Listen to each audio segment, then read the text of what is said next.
Hello viewers, আসসালামু আলাইকুম। আমার কৃষি ক্ষেতে স্বাগতম। এই যে দেখছেন পাট শাক, কত বড় বড় গাছ হয়ে গেছে। পাট শাকের গাছ, পাট শাক তুলবো আজকে আলহামদুলিল্লাহ, ইনশাআল্লাহ। বিসমিল্লাহ।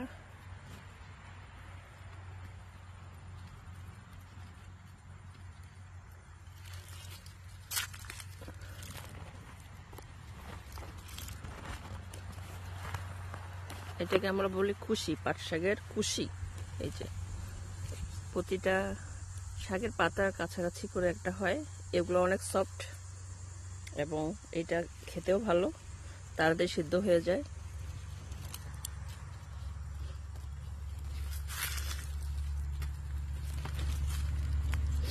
বীজ দেখার জন্য চিন্তা করছিলাম, বাট বীজ তো হবে না, কারণ ঠান্ডা পড়ে গেছে। তো এই জন্য কি আর করা, তুলে ফেলতে হবে।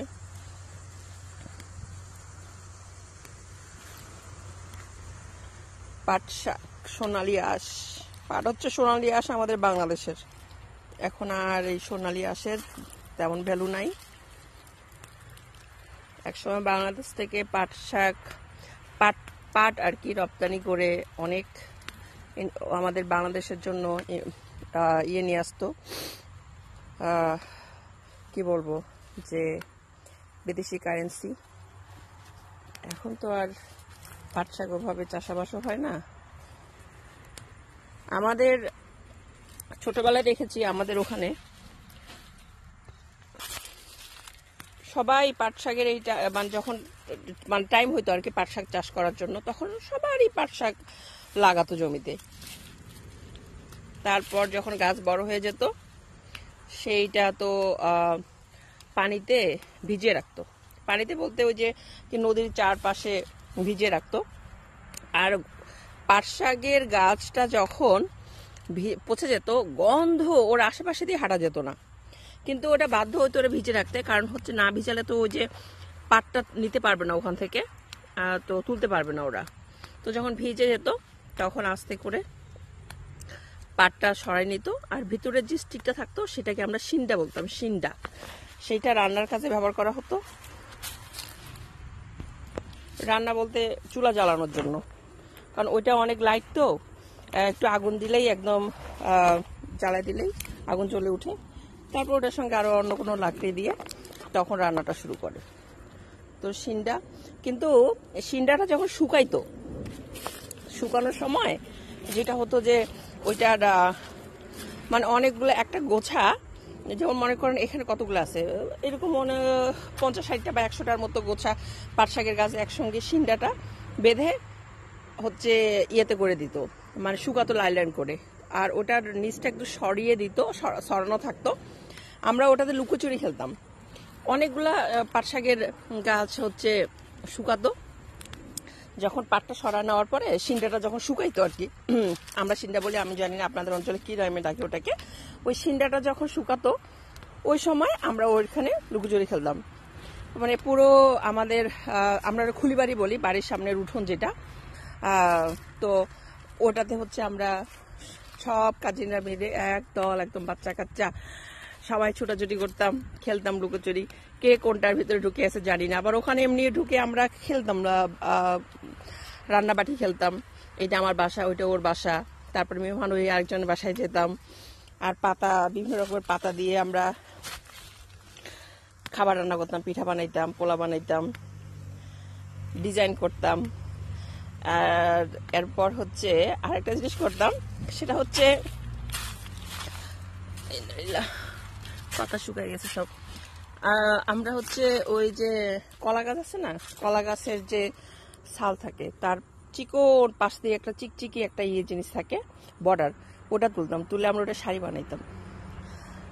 আর আর সুপারি গাছ আছে, সুপারি গাছের সুপারি হওয়ার হয়তো সুপারির ফুলটা হতো, ওটা একটা ইয়ের ভিতরে ওটাকে কভার করে রাখতো। যখন ফুলটাকে একদম পুরো হয়ে যেত, ফুলটা থাকতো ঝুলে, আর ওই কভারটা পড়ে যেত।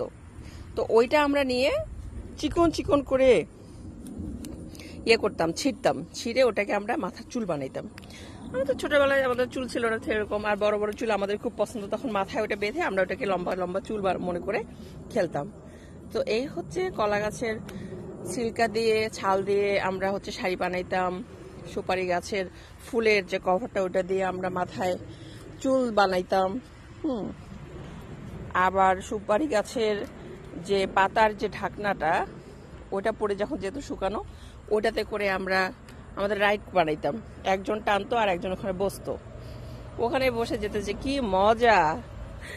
এগুলো হচ্ছে ছোটবেলার খেলনা। আমার মনে হয় প্রতিটা আমাদের সময় থেকে তার আগে পর্যন্ত যারা গ্রামে বড় হয়েছে তারা এই সময়গুলো পার করেছে, এবং বড়ই মধুর সেই সময়গুলো আলহামদুলিল্লাহ ছিল। এখনকার বাচ্চা কাচ্চারা এই সময়গুলো পার করতে পারে না, কারণ সবাই শহরমুখী হয়ে গেছে, গ্রামে কেউ থাকতে চায় না। আর শহরে তো এই সুবিধাগুলো পাওয়া যায় না, এরকম অত গাছপালা ওরকম থাকা যায় পায় না, বা রাস্তাঘাট ওরকম পায় না, বা সবাই এত ব্যস্ত যে সবার ওরকম সময়ও হয় না যে বাচ্চারা দল বল বেঁধে ওরকম করে আমরা যেভাবে আনন্দ করেছি ওভাবে খেলতে পারবে। এখনকার সময়টা এতই ব্যস্ততা হয়ে গেছে সবার জন্য। তারপর যেমন ছুটি যখন হতো তখন তো সবাই ছুটিতে বাসায় আসতো, তখনকার একটা আলাদা ইয়ে ছিল, মজা। বাট এখন তো মোবাইল টোবাইল হওয়ার পরে সবাই মোবাইলে আসক্ত, তো ফিজিক্যালি ওই খেলাধুলা করাচ্ছে সবাই, ওই যে মোবাইল টিভি দেখতেছে, কার্টুন দেখতেছে, গেম খেলতেছে, এগুলোতেই সবাই ব্যস্ত। ওই ওই ওগুলাকে আমি বলবো যে অনাবিল, মানে যে নির্ভেজাল যে আনন্দগুলো, হ্যাঁ ওই জিনিসগুলো এখন আর নেই।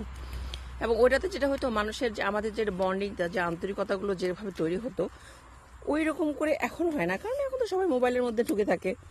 তো ওই সোশ্যাল লাইফটাই হচ্ছে ওদের এখন জগৎ। বাচ্চাদের দোষ দিয়ে লাভ নেই, দোষ হচ্ছে আমাদের। আমরা হচ্ছে দোষী, কারণ আমরা এই আধুনিক সমাজের সঙ্গে গা বিলিয়ে দিয়েছি, মানে গো উইথ ফ্লো যেটাকে বলা হয়, ওটাকেই ফলো করি, ওভাবেই চলার চেষ্টা করি, কারণ অ্যাডাপ্ট করে চলার চেষ্টা করি। আবার ওদের মতো করে না চললে তো, শহরমুখী না হলে বাচ্চা কাচ্চারা ঠিক মতো ভালো স্কুলে যেতে পারবে না, বা ভালো টিচারের কাছে প্রাইভেট পড়তে পারবে না। ও হ্যাঁ, এইটা আবার আরেকটা জিনিস, প্রাইভেট পড়া, বাংলাদেশের শিক্ষা ব্যবস্থা যেটা, মানে তুমি স্কুলে পড়তেছো শুধু এনাফ না, তোমাকে প্রাইভেট পড়তে হবে। প্রাইভেট পড়তে ওরা বাধ্য করে, কারণ না প্রাইভেট যদি ওই টিচারের কাছে না পড়ো তুমি, তাহলে তোমাকে মার্কস ঠিক মতো দিবে না। তো এই আপনার বাধ্য হয়েই দেখবেন যে বাচ্চা কাচ্চাকে ওই টিচার কাছে দিতে হচ্ছে। এবং এমন না যে খুব চিপার, অনেক এক্সপেন্সিভ। একটা বাচ্চাকে লেখাপড়া করা যে কি খরচ বাংলাদেশে, সেক্ষেত্রে দেখেন আমরা ইউএসএতে বাচ্চা কাচ্চাকে স্কুলে দিলে, আপনি আনলেস আপনি কোনো প্রাইভেট স্কুলে দিচ্ছেন, সরকারি যে স্কুলগুলোতে আপনি যদি পড়ান, এখানে আপনার ইন্টারমিডিয়েট পর্যন্ত তেমন কোনো কস্ট নাই।